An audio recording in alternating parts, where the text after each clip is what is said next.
I'm Lisa. In this episode, China's sixth-generation stealth fighter took first public flight. China completed the world's longest tunnel. Beijing High-Speed Railway celebrates 5th anniversary with milestone in robotic technology. First, let's take a look at China's new aircraft. On the 26th of December, 2 new types of Chinese stealth fighters were shown flying publicly. Major news outlets like the Economic Times, Fox News, and the War Zone described them as 6th-generation or next-generation stealth fighters. Interestingly, photos from Sichuan province show that these new aircraft already have serial numbers. In China, only military equipment that has been officially delivered to combat units can display these numbers. This suggests that China's 6th-generation fighters might already be in mass production and could be ready for combat. In contrast, the New York Post noted that the US military has not yet deployed a 6th-generation fighter.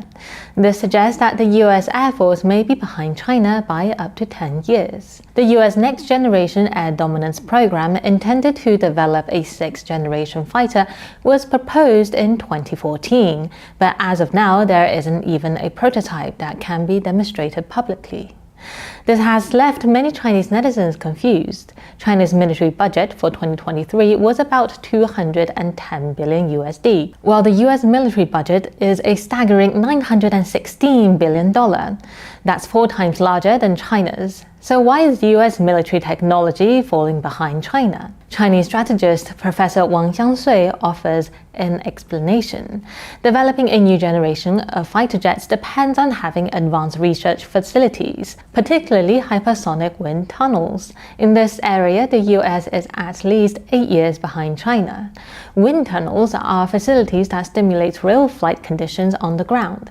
Hypersonic wind tunnels can achieve speed of at least Mach 5. China's JF-22 wind tunnel is the most advanced in the world, capable of stimulating speed up to Mach 30, an altitude of 100 kilometers, with continual operation for over 100 milliseconds. In contrast, according to a 2023 report by VOA, the most advanced US wind tunnel, Lens 2, can only reach speed of Mach 7 and operate for only 30 milliseconds. To understand the difference, think of developing aircraft like training athletes.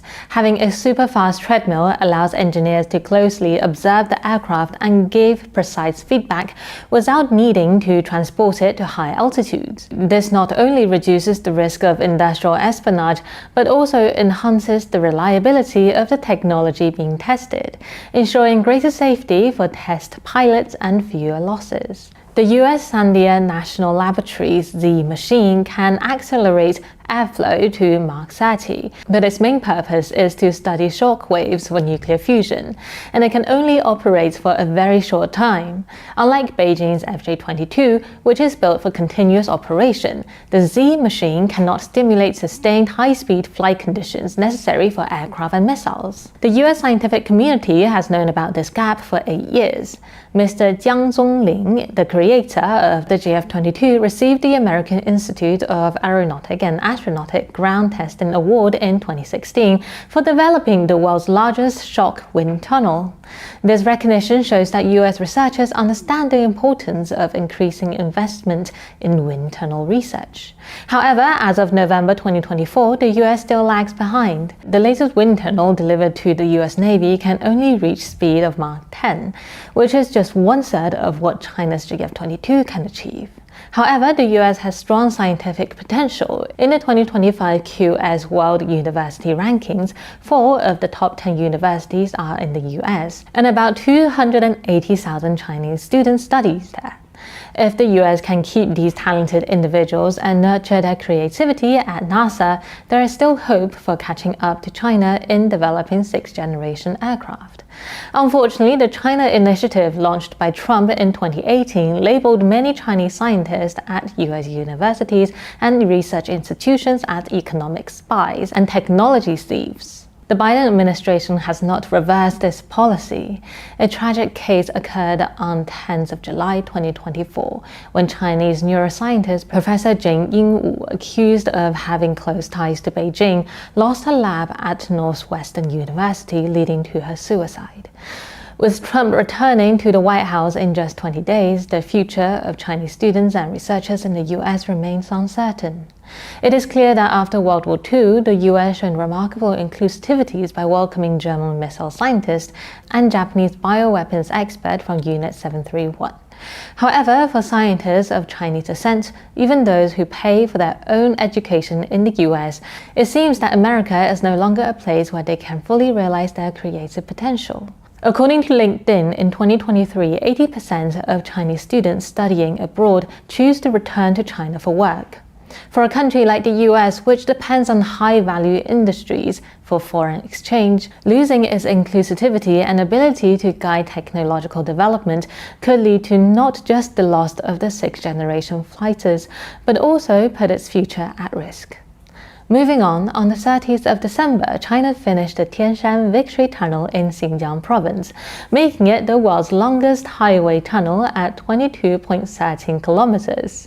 This two-way, four-lane tunnel allows vehicles to travel at speed of up to 100 kilometers per hour. In comparison, Norway's Aurdal Tunnel is 24.5 kilometers long, but it has a maximum speed limit of 80 kilometers per hour. In many European countries like France, Italy, and Spain, the minimum speed limit for highway is also 80 kilometers per hour.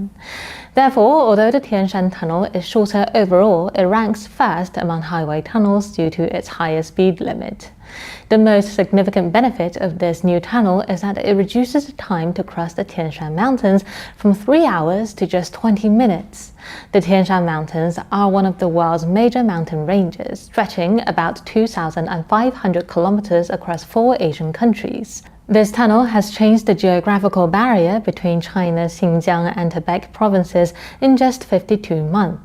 According to China's official media, Chengbao, building such a tunnel traditionally would take around 72 months. The reason for the speedy construction was the use of 2 hard-work tunnel boring machines working from both ends towards the center. Previously, China had to import this equipment from Western countries, with individual units costing hundreds of millions of US dollars. However, since the early 2000s, China has focused on localizing production.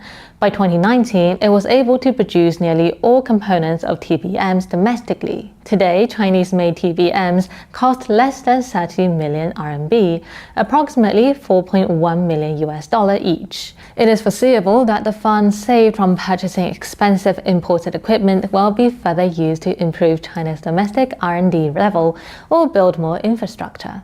Next up, on the 30th of December 2024, the Beijing-Zhangjiakou high-speed railway celebrates its 5th anniversary.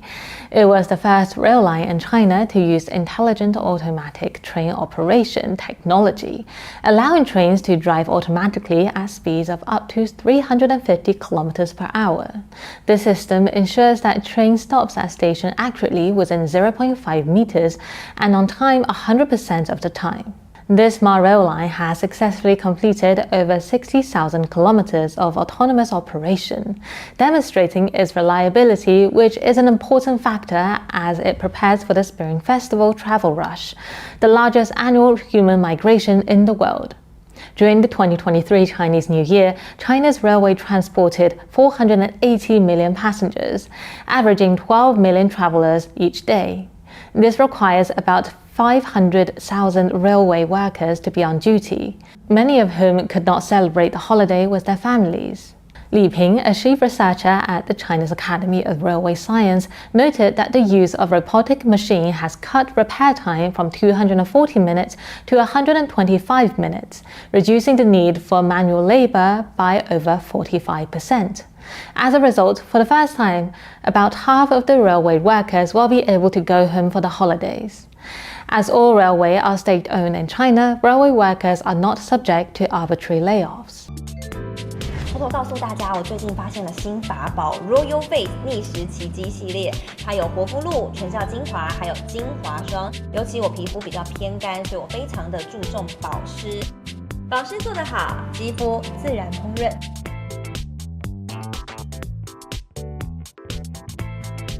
提亮肤色更年轻，抚平皱纹超有感，而且气色变好。用心保养，每天都更美一点。